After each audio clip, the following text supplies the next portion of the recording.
రోజులు అవుతాయి. కానీ పోయిన నష్టం, పోయిన ప్రాణాలు తిరిగి రావు. కానీ భవిష్యత్తులో ఇలాంటి దాడులు జరగకుండా, అలాగే ఇలాంటి సంఘటనలు పునరావృతం కాకుండా మటుకు కేంద్ర ప్రభుత్వం చాలా బలమైన చర్యలు తీసుకుంటుందని నేను గాఢంగా విశ్వసిస్తున్నాను. ఎందుకంటే ఇది మీరు స్టేట్ కంట్రోల్లోకి వెళ్ళినంత కాలం కాశ్మీర్లో ఇలాంటి సంఘటనలు జరగదు.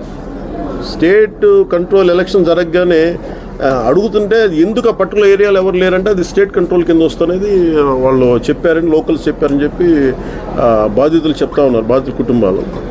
సో ఇవన్నీ ప్రత్యేకంగా వాళ్ళు చెప్పిన మాట చెప్తాను. ఇది కొంచెం క్రాస్ చెక్ చేసుకోండి మీరు కూడా. కానీ చాలా చాలా చాలా బాధ అనిపించింది అది. ఎందుకంటే కొన్నిసార్లు ఇంకా ఇది దేశ సమగ్రతకు సంబంధించిన విషయం, ఇది దేశ భవిష్యత్తుకు సంబంధించిన విషయం.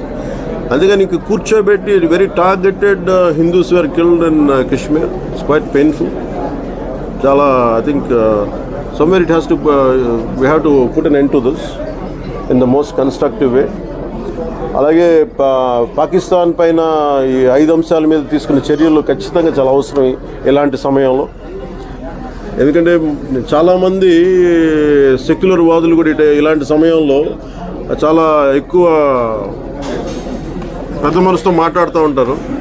బోర్డర్లెస్ కంట్రీస్ ఉండాలి, లేదంటే బోర్డర్ ఫ్రీ ఉండాలి అంటే మీరు ఒకటే ఆలోచించకుండా ముందు మీ ఇళ్ళని తాళాలు లేకుండా ముందు మీ నేబర్స్కి కూడా నమ్మకంతో మీరు వదిలేసేయండి ఫస్ట్ మీ ఇళ్ళని. ఇలా ప్రతిపాదన చేసేవాళ్ళు. ఖచ్చితంగా బోర్డర్స్ ఉండాలి, ఖచ్చితంగా బోర్డర్ సెక్యూరిటీ ఉండాలి. అంతేగాని కూర్చోబెట్టి సెక్యులరిజం, సూడో సెక్యులరిజం ముసుగులు ఇలాంటి పిచ్చివాదనలు చేయకండి దయచేసి. భారత నిఘా వైఫల్యం, భద్రతా వైఫల్యం కారణంగా ప్రధాని మోదీ, అమిత్ షా రాజీనామా